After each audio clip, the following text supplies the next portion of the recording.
राधे राधे सभी को। प्यार भर राधे राधे।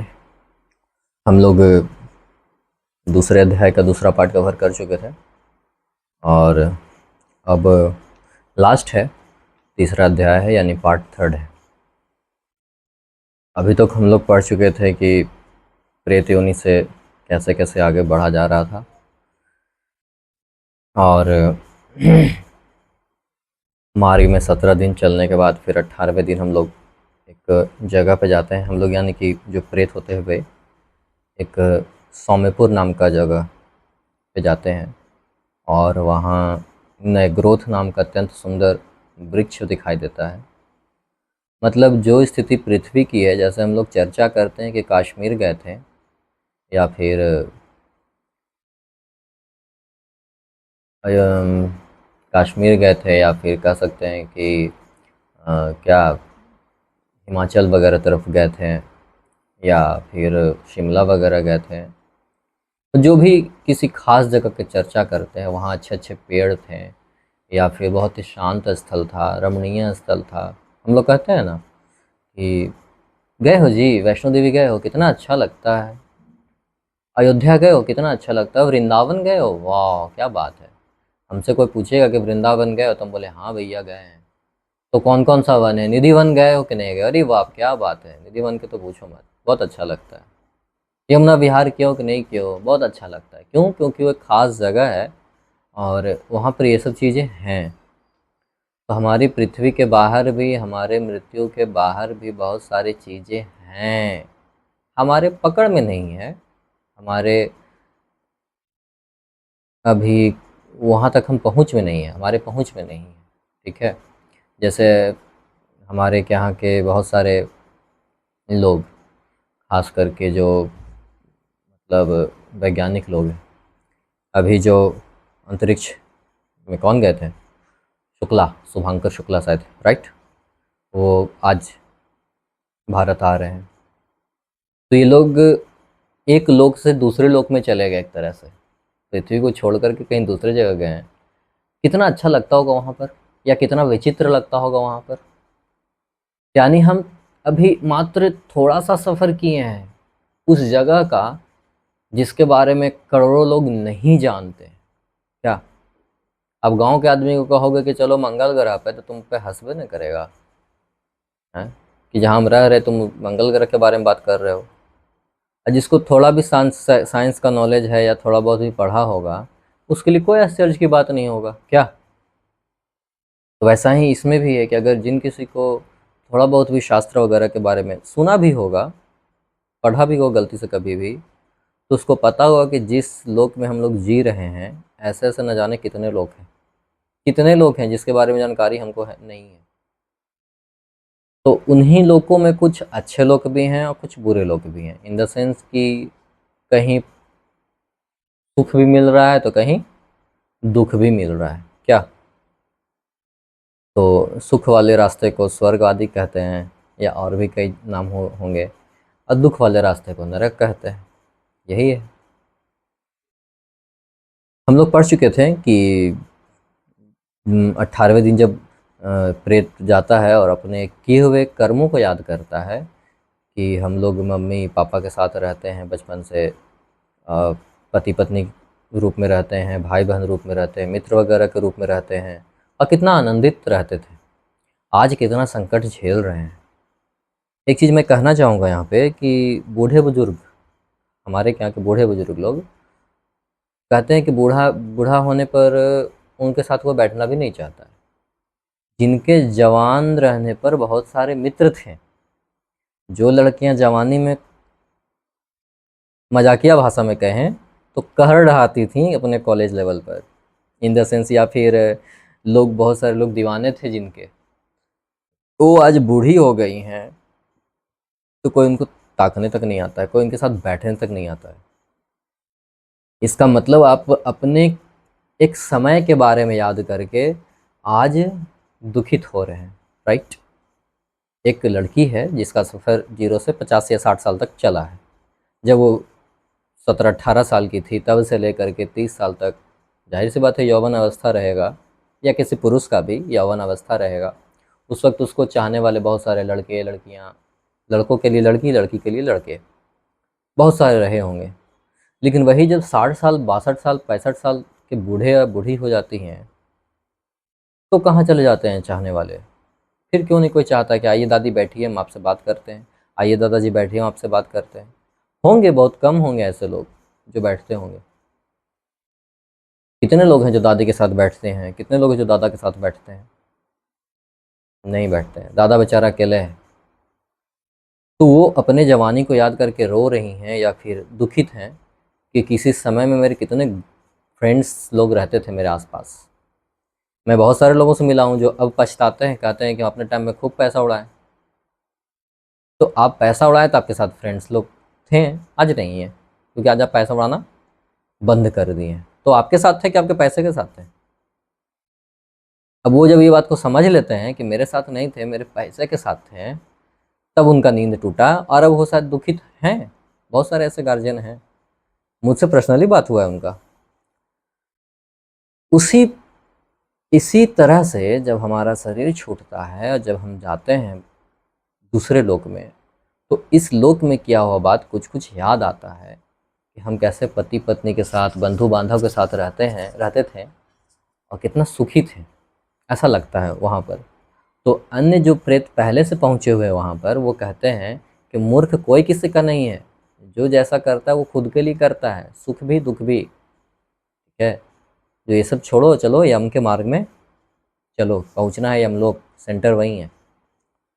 अहो परलोक के यात्री, यमराज के बल और यम के दूत हम हैं, जिनके बल को तू नहीं जानता है और यमराज दंड ना दे ऐसा यत्न नहीं करता है, जिससे अब जिस मार्ग में लेना देना इत्यादि व्यवहार कोई भी नहीं, ऐसे मार्ग में तुझे अवश्य चलना है।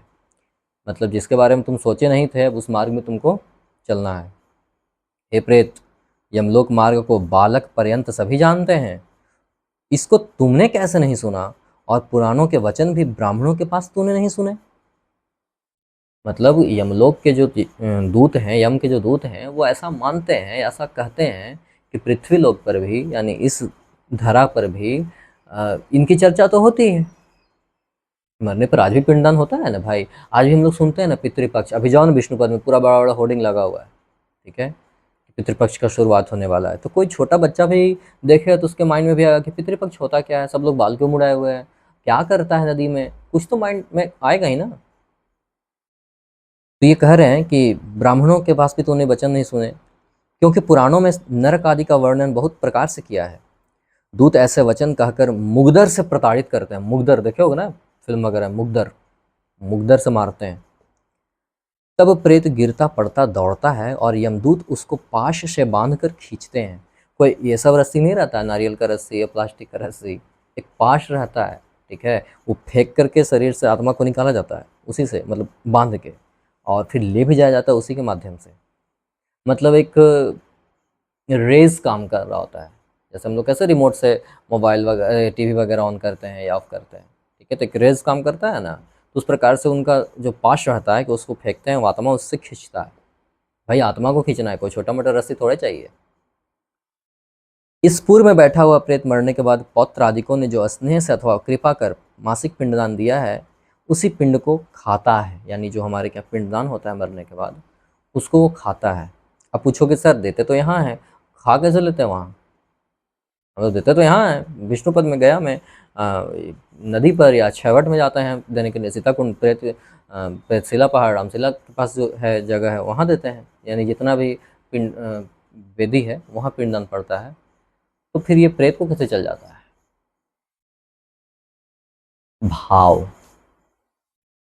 ठीक है, वीडियो कॉल पर, खास के अगर कोई प्रेमी प्रेमिका है, ठीक है, अब वीडियो कॉल पर अगर कहता है मेरे बाबू मुआ, तो ऐसे करे से थोड़े चुम्मा उसका पहुंच जाता है। लेकिन वो एक भाव है कि लगता है कि नहीं नहीं, हमको प्रेम करता है। ठीक है, आप वीडियो कॉल पर देख रहे हैं उसको सिर्फ, ठीक है, वो एक बस शीशा है, एक फोटो है, लेकिन भाव आपका है ना, उसके बोले हुए शब्द आपके कान में जा रहे हैं ना। हाँ, तो ये भाव है हमारा उनके प्रति, और हमारा भाव पहुंचता है। ठीक है, भाव ही कनेक्ट करता है, सामान कनेक्ट नहीं करता। सामान तो यहाँ गाय खा जाती है, सामान तो यहाँ नदी में प्रवाहित किया जाता है तो गौ खा जाती है, ठीक है। लेकिन भाव पहुँचता है, उस भाव के माध्यम से उसको जो पिंड जो प्रेत होता है उनको पहुँचता है। यहाँ जो ये होता है, क्या बोलते हैं, मरने के बाद 13वें दिन फोल्डिंग वगैरह लगा करके सेजिया दान, ठीक है।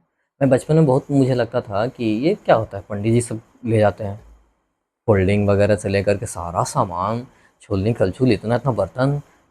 हमको लगता था बचपन से कि ये सेजिया दान जो होता है ये सब मतलब पंडित जी के लिए बड़ा बढ़िया बात है। पंडित जी को मारदम पूरा गमछी उमछी बांध करके सारा कुछ ले जाते हैं। लेकिन बात ये नहीं है, ये भौतिक वस्तु इनके पास जाता है, लेकिन इनका जो भाव है वो हमारे पूर्वज के पास जाता है। यहाँ पॉइंट याद रखिएगा, सिर्फ ये तर्क मत दीजिएगा कि सामान जो हम दिए वो पंडित जी के पास चला गया, ठीक है। पंडित जी के पास गया, बिल्कुल गया, भौतिक वस्तु गया, ठीक है। लेकिन जो हमारा भाव है वो हमारे पूर्वजों को प्राप्त हुआ, ठीक है। श्रद्धा है, नाम ही है इसका श्राद्ध कर्म। हाँ, आपको क्षमता नहीं है तो ये नहीं कहा जा रहा है कि मर के धस के ला के उतना देवे कीजिए, नहीं। आप उतना श्रद्धा अगर रखते हैं रियलिटी में, अगर आपके पास रियल में उतना श्रद्धा है तो भी आपके पूर्वजों को मिलेगा, ठीक है। मेरा सेंस ऐसा कहता है। तो बात यहाँ श्रद्धा का है, बात यहाँ सामान देने का नहीं है, ठीक है। जैसे कि आपके माता पिता जिंदा हैं, तुम कितने भाव से काम करते हो उनके लिए। एक होता है कि मम्मी चिल्ला रही हैं, अरे ये काम कर दो, पिताजी बार बार बोल रहे हैं, अरे बाबू ये काम कर दो, अच्छा करते हैं ना, आज बोले 4 दिन बाद जाके किए, ठीक है।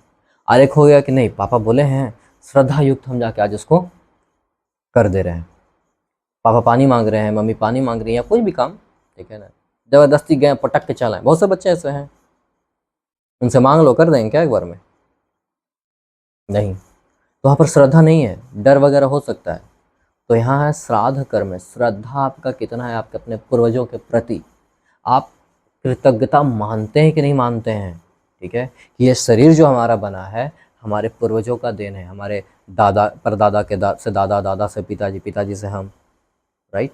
तो भैया हम अचानक कैसे आ गए? मेरे अंदर जो इतना भाव आ रहा है, मैं अपनी बात कर रहा हूँ, मैं जो पढ़ा रहा हूँ, मैं जो बता रहा हूँ, तो क्या इसमें सिर्फ विकास सिन्हा का मतलब योगदान है? नहीं। सबसे पहले तो मैं इसमें शामिल करूँगा मैं अपने गुरु जी का, गुरु जी को, फिर देवकीनंदन ठाकुर जी को, मेरे गुरु वही हैं, मैंने उनसे दीक्षा लिया है। फिर और भी कई सारे गुरुजन हैं, सिर्फ वही नहीं है, वो तो प्रथम है, ठीक है। उनके अलावा भी बहुत सारे लोग हैं जिनसे मैंने सुना है, ठीक है, जिनसे मैंने शिक्षा लिया है। मैं तो सिर्फ एक वाहक हूँ, वाहक यानी मैसेंजर, उन सब से ही सीख के तुम तक पहुँचा रहा हूँ, ठीक है। तो और मेरे गुरु भी तो किन्हीं से सीखे होंगे, वो भी अपने पिताजी से सीखे होंगे, अपने गुरु से सीखे होंगे। निम्बार्क संप्रदाय से हम लोग रिलेट करते हैं। निम्बार्क संप्रदाय का टीका अलग है, यहाँ पर जो मैं सिर्फ लगाया हूँ पीला वाला चंदन लगा हुआ है, ठीक है। तो कोई ये ना समझे कि निम्बार्क संप्रदाय से मैं झूठ बोल रहा हूँ, ठीक है। वहाँ का टीका ऐसे है, ठीक है, जो भी गुरु जी के नाक पर तुम देखोगे, ठीक है। एकादशी व्रत जब मैं करता हूँ तो वही टीका रहता है मेरे, लेकिन रोज़ाना जल्दबाजी में निकलना रहता है तो फिर ये टीका मैं लगा लेता हूँ। तो ये चीज़ है कि आपको कृतज्ञता बरतनी होगी, ठीक है। बचपन से लोग सीखता है तो क्या एक ही टीचर से सीखता है? नहीं, बहुत सारे टीचर्स हैं, इवन माता पिता सबसे पहले हैं। तो उन सब का बात को रखना चाहिए कि नहीं हम टीचर से सीखे हैं। ये नहीं कि पैसा पेड किए तो सीखे हैं, भैया पैसा पेड करके आप हर चीज़ सीख लीजिएगा, नहीं। गुरुजन आपको सिखाए हैं, ठीक है, चाहे नर्सरी क्लास से आपका पीएचडी तक, क्योंकि पीएचडी भी किया जाता है तो किसी न किसी के सानिध्य में किया जाता है, ठीक है, कि कोई लेक्चरर के अंडर में रह करके। तो कह रहा है यहाँ पर कि दूत ऐसे वचन कहकर मुग्धर से प्रताड़ित करते हैं, तब प्रेत गिरता पड़ता दौड़ता है और यमदूत उसको पाश से बांधकर खींचते हैं। इस पूर्व में बैठा हुआ प्रेत मरने के बाद पौत्रादिकों ने जो स्नेह से अथवा कृपा कर मासिक पिंडदान दिया है उसी पिंड को खाता है। तदनंतर सौरीपुर को जाता है, यानी अब सौम्यपुर से आगे बढ़ रहा है, जगह है सौरीपुर। मतलब जैसे लगता है नहीं कि एक स्टेशन से दूसरे स्टेशन, दूसरे स्टेशन से तीसरे स्टेशन जा रहे हैं हम लोग। जिस पुर में काल के रूप को धारण करने वाला जंगम नाम वाला राजा है, वहाँ जंगम नाम वाला कोई राजा है, जिससे प्रेत भयभीत हो विश्राम चाहता है। उस पूर्व में प्रेत के पुत्र आदिकों ने जो त्रैपाक्षिक पिंडदान किया, 3 पक्ष का, उस जल अन्न जल को भक्षण करता हुआ आगे जाता है। प्रेत जल्दी से नगेंद्र भवन जाता है, वहाँ भयानक वन है, जिसको देख मतलब जंगल है, जिसको देख वह बड़े दुख से रोता है। अब नॉर्मल जंगल नहीं है, बहुत भयंकर जंगल है जहाँ से गुजारा जा रहा है। ठीक है, निर्दयी यमदूत के पास से खींचा हुआ प्रेत 2 मास में रोता हुआ जाता है। वहाँ बांधवों के दिए हुए द्वितीय मासिक पिंड जल और वस्त्र को भोग यमदूतों के पाश द्वारा आगे जाता है। तीसरे मास में तीसरे महीने में गंधर्वपुर को प्राप्त हो त्रैमासिक पिंड को गंधर्वपुर में भोग आगे चलता है। चतुर्थ मास में सैलागमपुर को जाता है। देखो जगह जगह है, ठीक है, अलग अलग जगह है। वहाँ प्रेत के ऊपर बहुत से पत्थर बरसते हैं, बहुत से पत्थर बरसते हैं। तुम सुने होगे कि इस्लाम धर्म में वहाँ क्या नाम है, सऊदी अरब या शायद कोई भी जगह है जहाँ गलती करने पर पत्थर से मारा जाता है। अगर तुम दोषी पाए गए तो तुमको बीच चौरा मतलब बीच सब लोगों के बीच में बैठा दिया जाएगा और पत्थर से मारा जाएगा। यानी ये भी ऐसा भी प्रावधान है। वहाँ चतुर्थ मास के दिए हुए पिंड का भोग कर किंचित सुख को प्राप्त हो, मतलब पिंड खाएगा तो थोड़ा सा तो सुख ही मिलेगा ना, मतलब सुख होगा, सुख प्राप्त होगा ना उसको। हम लोग भी बहुत थके हारे रहते हैं तो थोड़ा सा जल पी लेते हैं या कुछ खाने को मिल जाता है, बिस्किट ही सही, ठीक है, तो हम लोग को अच्छा लगता है कि चलो पेट में कुछ गया। ठीक है, तो यहाँ पर भी जो पिंडदान मिलता है, पिंड का भाव मिलता है, उससे थोड़ा तृप्ति मिलती है इन लोग को। वहाँ चतुर्थ मास के दिव्य पिंड का भोग कर किंचित सुख को प्राप्त हो, वहाँ से 5वें महीने में क्रौंचपुर को जाता है। क्रौंचपुर एक जगह है, वहाँ पंचमासिक पिंड को भोग कर आगे क्रूरपुर को जाता है। नाम ही है, मतलब क्रूरपुर, मतलब क्रूरता यहाँ तुमको मिलेगा ज़्यादा। 5.5 मास के बाद न्यूनषाणामासिक होता है। उस समय के उस घट सहित पिंडदान से प्रेत कुछ तृप्त होता है और वहाँ आधे मुहूर्त तक आराम कर, आधे मुहूर्त तक मतलब एक पहर भी नहीं, कुछ देर आराम कर बड़े दुख से कंपायमान हो, मतलब डर करके यमदूत की गर्जना से उस पुर को त्याग वह चित्र भवन नामक पुर को जाता है, यानी जगह जाता है। वहाँ यमराज का छोटा भाई विचित्र नाम वाला राजा राज्य करता है।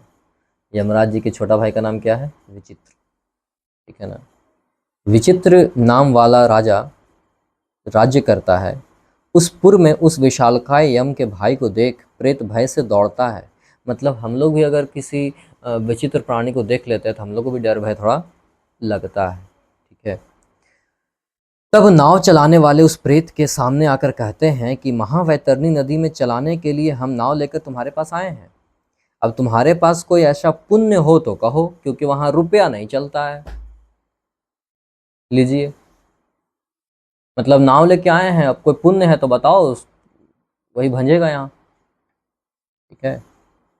तो कहो हे प्रेत, तत्व के वेत्ता मुनियों ने दान को वितरण कहा है, दान को वितरण कहा है, जिससे यह तैरी जा सकती है, इसलिए इसका नाम वैतरणी नदी है। क्या तुमने कोई पुण्य किया है, कोई दान वगैरह किया है? यदि तुमने गौ का दान दिया हो तो यह नौका तुम्हारे समीप आएगी, बिना दान यह किसी के पास नहीं आती है।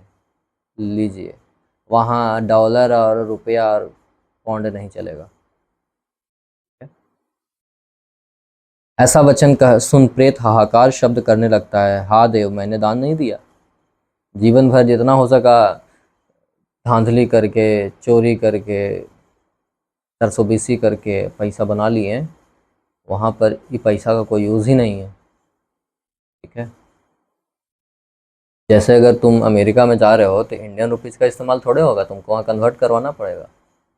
यहाँ कोई आएगा चाय दुकान पर देकर जाके डॉलर देगा, ठीक है, तो सीधा कहेगा पहले उधर से कन्वर्ट करा के तब लाइए, हमको रुपीज़ दीजिए। तो वहाँ सिस्टम अलग ही है, वहाँ यहाँ के सिस्टम से लेने देना नहीं है, ठीक है। वहाँ आपका यहाँ कितना पुण्य किए हो बस वही भंज सकता है, दूसरा कुछ नहीं भंजेगा। ऐसी नदी को देख प्रेत भयभीत हो विलाप करता है, जिसने गोदान नहीं किया ऐसे पापी जीव वैतरणी नदी में डूब जाते हैं। अगर गोदान करने की हैसियत ना हो तो, क्योंकि सबको तो हैसियत नहीं है कि गाय का दान कर सकता है। फिर वही बात है, मानसिक रूप से आपने क्या इच्छा जाहिर किया? आपने मानसिक रूप से कभी सोचा? जैसे हम लोग कभी कुछ अच्छा करने के पहले भी सोचते हैं और बुरा करने के पहले भी सोचते हैं, पता है ना। बिना सोचे अच्छा काम नहीं कर सकते, बिना सोचे बुरा काम भी नहीं कर सकते। हम ही लोग जो ये काम कर रहे थे बिना सोचे कर रहे थे। हम लोग को लगा कि नहीं ऐसा वीडियो बनाना चाहिए, तो हम लोगों ने बनाया, ठीक है। अब इसको कितना लोग सुनते हैं, कितना लोग फॉलो करते हैं, वो तो बात की बात है, बट पहले सोचे तब तो। तुम सोचे, तुम लोग को अच्छा लगा, मैं बता रहा हूँ, ठीक है। तो यही है कि ऐसी नदी को देख प्रेत भयभीत हो विलाप करता है, जिसने गोदान नहीं किया, ऐसे पापी जीव वैतरणी नदी में डूब जाते हैं। तो आप अगर हैसियत नहीं रखते हैं तो कम से कम ऐसा सोच भी रखिए कि जब कभी भगवान पैसा दे तो हम गोदान करें। अब इसका मतलब ये नहीं कि आपके पास पैसा है और आप खाली सोच ही रहें, नहीं। अगर उतना पैसा आ गया है तो आप एक बछड़ा एक बाछी को दान कर सकते हैं, आपके पास क्षमता है तो। और दान भी हर एक ब्राह्मण को नहीं किया जाता है, उचित ब्राह्मण होता है उसी को किया जाता है, ठीक है। तब जैसे मांस सहित मछली फंसाने वाले कांटे में फंसाकर मत्स्य को खींचते हैं, मतलब जैसे मछली को खींचा जाता है कांटा में फंसा करके, उसी प्रकार उस प्रेत के मुख में यानी समझो कि इसका शरीर ही रहता है, मुख में शूल छेद कर, मतलब मुख में से शूल फंसा करके उसको आकाश में रहने वाले यमदूत वैतरणी नदी के पार ले जाते हैं। अगर दान वगैरह किया है तब तो नाव से जाओगे, गाय गौदान किए हो तो अब तो पूंछ पकड़ के, गाय का पूंछ पकड़ के पार हो जाओगे सेकंड में। और नहीं किए हो तो सुनो स्थिति क्या होगा। यहाँ बहुत अच्छी मतलब हंसने वाला बात है, मुझे तो हंसी आती है इस पे, कि जिसको मैं जानता हूँ कि दुष्टता उसके जीवन में पूरा जीवन में रहा है, ठीक है। मतलब जीवन भर उसने दुष्टता का कोई, शायद ही कुछ छोटा छोड़ा हो, अदरवाइज उसने किया है, भरपूर किया है। और मैं जानता हूँ उसको, अच्छी तरीके से जानता हूँ। और उसके मरने के बाद भी लिखता है, उसका जो बाल बच्चा है, कार्ड वगैरह पे जो छपता है, स्वर्ग स्वर्गवासी, ठीक है। जैसे मैं मर जाऊं और मेरा बाल बच्चा लिख दे, अगर मैं अपने जीवन में पूरा पाप किया हूँ, पुण्य से मेरा कोई लेना देना नहीं रहा जीवन भर, और मैं उस मेरे मरने के बाद मेरे बच्चे लिखते हैं स्वर्गवासी विकास सिन्हा, ठीक है। तो तुम अपने मन से डिसाइड कर लिए कि हम पास हो गए कि फेल हो गए, यही ना होता है। तो सब स्वर्ग में जाकर तो नरक तो खाली हो जाएगा, हैं। लेकिन लोग ऐसा चाहते हैं कि मेरे पूर्वज स्वर्ग में जाएं, इसलिए लिखवाते हैं स्वर्गवासी। तो आप सिर्फ चाहने मात्र से हो जाएगा। हम चाहते हैं कि आज हम हलवा बनाएंगे, तो चाहने मात्र से हलवा बन जाएगा कि हमको जिस चीज़ का हलवा बनाना है वो सामान लाना होगा, हमको उसमें कार्य करना होगा, हैं। हम चाहते हैं कि हम इंजीनियर बन जाए, हम चाहते हैं कि हम डॉक्टर बन जाए, तो बिना एमबीबीएस कर ले, हैं, बिना नीट पढ़ ले, होगा? नहीं होगा। तो हम चाहते हैं कि हमको स्वर्गवासी लिखें, ठीक है ना। तो स्वर्ग वास करने के लिए वैसा कर्म भी करना होगा, तभी तो स्वर्ग में वास मिलेगा, ऐसा कैसे मिल जाएगा? हाँ। आपको यहाँ अमेरिका जाना होता है तो पहले पासपोर्ट बनवाना होता है, वीज़ा लेना होता है, तब ना आप जाते हैं जी। तो अब दूसरे जगह जाने के लिए मतलब मुंह उठा के पहुंच गए, आपको एंट्री मिल जाएगा। छोटा सा सोचने वाला बात है, ठीक है। और कुछ ऐसा नहीं कि आपको यज्ञ तप हवन करना है, कुछ नहीं करना है। आप जो कर सकते हैं वही को करने के लिए कहा जा रहा है, ठीक है। अगर जो बड़े हैं, जिनके पास धन वगैरह है, जिनके पास समय वगैरह है, जो समय दे सकते हैं, जो धन दे सकते हैं, जो ताकत से बहुत ज़्यादा पावरफुल हैं, उसका खाली पॉजिटिव इस्तेमाल कीजिए ना। अगर आपके पास समय है तो बहुत सारे ऐसे ऐसे काम हैं जो आप कर सकते हैं। जैसे मैं एक छोटा सा नमूना अपने बारे में मैं कह रहा हूँ कि मैंने ये काम करना शुरू किया। हालांकि गरुड़ पुराण जल्दी कोई सुनता नहीं है, तुम लोगों को पता नहीं कैसे तुम लोग को मन कर गया कि गरुड़ पुराण सुनना है, ठीक है। तो कुछ भी हो सकता है। तो मैंने ये काम करना शुरू किया। मैं अपने समय का सदुपयोग कर रहा हूँ ना, हाँ, दुरुपयोग तो नहीं हो रहा है यहाँ पर। देखिएगा, उसी प्रकार उस प्रेत के मुख में शूल छेद कर उसको आकाश में रहने वाले यमदूत वैतरणी नदी के पार ले जाते हैं। तदनंतर उसके बाद षाण्मासिक पिंड को भोग कर, यानी छठा पिंड को भोग कर वह आगे चलता है। फिर भी मार्ग में अत्यधिक क्षुधा युक्त, मतलब भूख से विलाप करता हुआ जाता है। 7वें महीने में ब्रह्मवादपुर को जगह है को जाता है। वहाँ पुत्रादिकों के दिए हुए सप्तम मासिक पिंडदान को भोगता है। उस पुर को लांघ कर, यानी उस जगह को भी पार करके दुखद नामक पुर को जाता है। नाम भी है दुखदपुर, क्रूरपुर है। दुखद नामक पुर को जाता है। उस मार्ग में अवलंब रहित पक्षी की तरह चलता हुआ प्रेत महान कष्ट को प्राप्त होता है। यानी वहाँ भी आपको रोका नहीं जाता है, कंटिन्यू चलाया जाता है। हम लोग भी ट्रैवल करते हैं 2 से 3 दिन तो थक जाते हैं। यहाँ से साउथ, मतलब नॉर्थ से साउथ में जाना है, चेन्नई जाना है या केरल वगैरह जाना है, तो आदमी थक जाता है बाई ट्रेन, ठीक है। जबकि उसमें अभी आपको थर्ड एसी या फर्स्ट एसी में जाते हैं आप, ठीक है। आपको अगर रोज़ कहा जाएगा कि रोज़ एरोप्लेन से आवाजाही कीजिए, तो उसमें भी आप थक जाइएगा। और यहाँ जो है नॉन स्टॉप आपको बढ़ाया जा रहा है, ठीक है, वो भी बुरी तरीक़ा से। वाहन पर सवार करवा कर नहीं लेके जाया जा रहा है आपको, मुँह में कील फँसा के लेके जाया जा रहा है। समझ में आ रहा है कितना दुःख हो रहा होगा? आप मरिएगा नहीं, शर्त ये है, मरिएगा नहीं, दुःख भोगिएगा लेकिन मरिएगा नहीं। कहता है कि वहाँ 8वें महीने के पिंड भोग आगे जाता है। 9वां महीना पूर्ण नानाक्रंद नामक पुर को जाता है। नानाक्रंद नामक जगह है।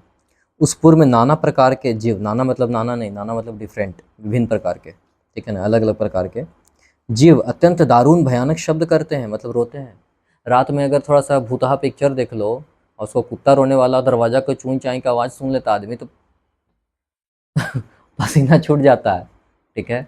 तो वहाँ पर तो भयानक शब्द करने वाले पक्षी हैं, जीव हैं। सोचो उस वक्त कैसा फील होता होगा कि कोई यहाँ नहीं है। तुमको उठा के कहा जाएगा कि जाओ तुम जाके नाइजीरिया में चल जाओ, ठीक है, अलास्का में चल जाओ, ठीक है, ब्राज़ील चल जाओ। अभी तुमको बोल दिया जाए तो हम लोग को वहाँ मन नहीं लगेगा भाई। जब को आपको पृथ्वी पर ही भेजा जा रहा है, मन नहीं लगता है। क्यों? आपके अपने लोग नहीं हैं, आपके जैसे दिखने वाले लोग नहीं हैं, आपके जैसे बोलने वाले लोग नहीं हैं। तो यहाँ जहाँ कोई रिटर्न का गारंटी नहीं है, वहाँ पर आपको कैसा लग रहा होगा? सोचिए। उनको देख वह शून्य हृदय से आप ही दुखी हो रोता है, मतलब रोने लगता है। प्रेत जो होता है बहुत रोने लगता है गंदा तरीका से। यमदूतों की गर्जना से वहां भी प्रेत उस पुर को छोड़ बड़े दुख से 10वें मास में सुतप्त भवन को जाता है। अब जो नाम आ रहा है, बढ़िया नाम है, सुतप्त भवन। इस पूर्व में पिंडदान आदि को भोग 11वां मास पूर्ण होने पर रौद्र नामक पुर को जाता है। रौद्र उस पूर्व में पुत्र आदि के दिए हुए पिंड को भोग 11.5 महीने में पयोवर्षण नामक पुर को जाता है। अभी जगह जगह तो स्टेशन पार कर रहा है। उसके बाद सीताढ़ नामक नगर को जाता है। सीताढ़ नामक नगर है। उस पुर में हिम से 100 गुणाधिक महान शीत पड़ता है। मतलब बर्फ जितना ठंडा रहता है ना, जितना डिग्री बर्फ ठंडा रहता है, उससे भी 100 गुना अधिक शीतलता है वहाँ। और वहाँ उस शरीर को ले जाया जा रहा है, मतलब छोटा जो शरीर है उसको, जिससे सीताढ़ उसका नाम पड़ा। सीताढ़ मतलब शीतल है, मतलब ठंडा है। उस पुर में प्रेत शीत द्वारा दुखी तथा क्षुधा युक्त हो चारों दिशाओं की ओर सोचता जाता है, मेरे कोई बांधव मुझे दुख से निवृत्त करे। मतलब मेरे जो बेटा है, बेटी है, मतलब जो मेरा पीढ़ी है, जनरेशन, मेरे बाद वाला जनरेशन हमको मुक्त करे। यह तब यमदूत बोलते हैं कि तुम्हारे ऐसे पुण्य कहाँ हैं जो कोई तुम्हारे दुख मिटाए? तुम पुण्य किए हो ऐसा? उस पुर में वार्षिक पिंड को खाकर वह प्रेत कुछ धैर्य धारण करता है। तदनंतर याद रहे, पिंड मिलेगा तभी मिलेगा वहाँ भी। यहाँ पिंडदान होगा तब, यहाँ ना हुआ तो वो समाप्त, ठीक है। उस पूर्व में वार्षिक पिंड को खाकर वह प्रेत कुछ धैर्य धारण करता है। तदनंतर 1 वर्ष व्यतीत होने पर यमलोक के समीप बहुभीति नामक पुर में जाकर पिंड से उत्पन्न हुई हस्त प्रमाण देह का त्याग करता है। यानी जो शरीर से गया था उसको भी त्याग छोड़ता है। अब आइए, अब दूसरा शरीर, फिर ये शरीर तो यहाँ जल गया, वो शरीर वहाँ छूट गया यमलोक के दरवाजा पर। अब आइए, हे गरुड़, मतलब भगवान विष्णु बोल रहे हैं, हे गरुड़, इसके बाद अंगुष्ठ मात्र वायु रूप जीवात्मा कर्मों को भोगने के निमित्त यातना भोगने के योग्य शरीर को धारण कर, यानी अब वहाँ नया शरीर मिलता है यमलोक में घुसने के लिए, अलग वीजा है वहाँ पर,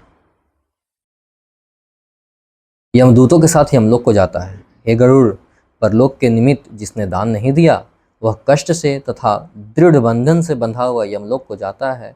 उस यमराजपुर के 4 दरवाजे हैं, जिसमें दक्षिण द्वार के मार्ग को, हे गरुड़, मैंने तुमसे कहा है। ये रास्ता दक्षिण वाला है, ठीक है। जो आप कर्म किए हैं, खाली दुष्कर्म बैठ के किए हैं, हाँ, दुष्कर्म मतलब सिर्फ लड़की के मामले में नहीं होता है, वैसा कर्म जो आपको करना नहीं चाहिए वो दुष्कर्म ही है, ठीक है।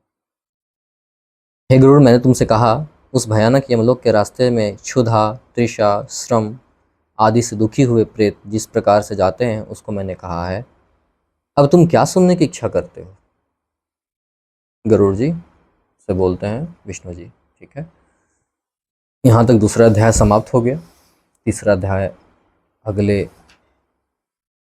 रुक जाओ। तीसरा अध्याय अगले वीडियो में मिलेगा, तब तक के लिए नमस्कार।